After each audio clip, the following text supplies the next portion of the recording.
Hi, guys. Thanks for stopping by today. I would like to share with you the story of my great great grandfather, Daniel Marcus Burbank, and tell you a little bit about how he came to the church. And I've got a photograph here of him. Let's see if we can get that to work a little bit. Keep the glare off just a bit.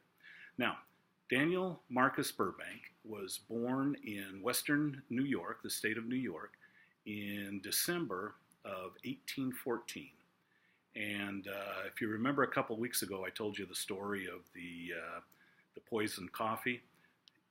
Daniel Marcus was the son of Daniel Burbank, who fought in the War of 1812, and his wife was Margaret Pynchon. And I think I've got a story next week. I'm going to tell you about the Pynchon family again. As a young boy, of course, after his mother died and his father was tried to be poisoned by the poison coffee, as a young boy he went and became a farmer for a while, and then he decided it would be fun to get involved on the riverboats. And so as a young boy, he became a barkeeper on a riverboat and earned $10 a month. He then worked his way up to what was called a steersman. I am guessing that is somebody who helped to steer the riverboat, but I do not know and did not take the time to look that up. And eventually he earned the grand sum of $50 a month, and then he became the pilot of his own riverboat, mostly on the Illinois River. Now, it says here his first wife, he actually was married several times. His first wife, they moved in and he began piloting his own boat. He saw his family twice a week. A lot of this was done on the Illinois River before he moved over and started on the Mississippi. He would get anywhere from $100 to $125 a month for his work piloting the riverboat.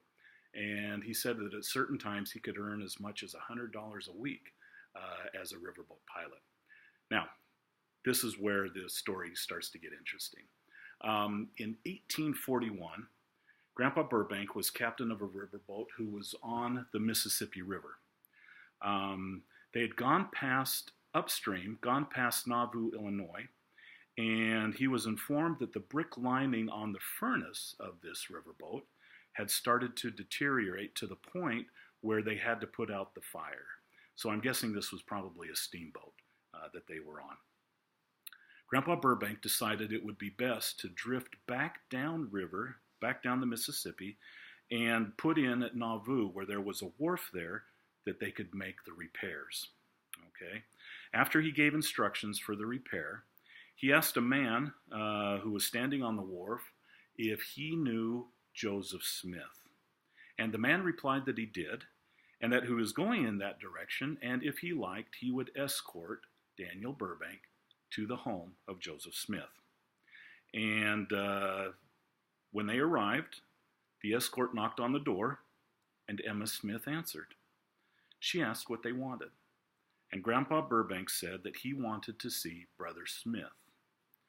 So, the prophet came to the door, and his escort informed the prophet Joseph that Brother Burbank here had asked to see him to find out for himself if the Mormons were the rascals some people said that they were.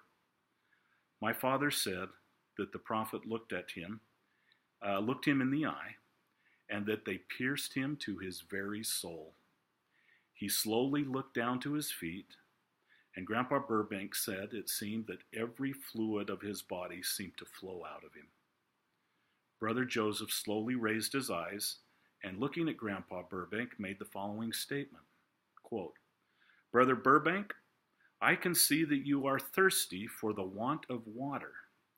Meet me down on the banks of the Mississippi River, and you will be baptized into the Church of Jesus Christ of Latter-day Saints." Brother Joseph then asked Daniel into his house, and they talked at a great length over many things. Those things were not recorded. The only thing that we know is that Brother Joseph told him of his experience in the grove, and Daniel Marcus Burbank was converted that very day. Daniel went forth from the prophet, he says, with great joy in his heart, and he converted his wife, And when they returned to Nauvoo on April 11th, 1841, they were baptized in the Mississippi River by William Smith, brother of the prophet Joseph. Now, Daniel and his wife lived in the north part of the city of Nauvoo, 3 blocks from the temple, until the fall of 1845, when they moved northeast about 3 miles to a farm. And so he gave up his life as a riverboat captain and returned to the very first job he had as a young boy, and that was his farming. I'm going to tell you a little bit more about him next time, but I appreciate you stopping by. Hope you enjoyed that story, and we'll see you next time. Bye-bye.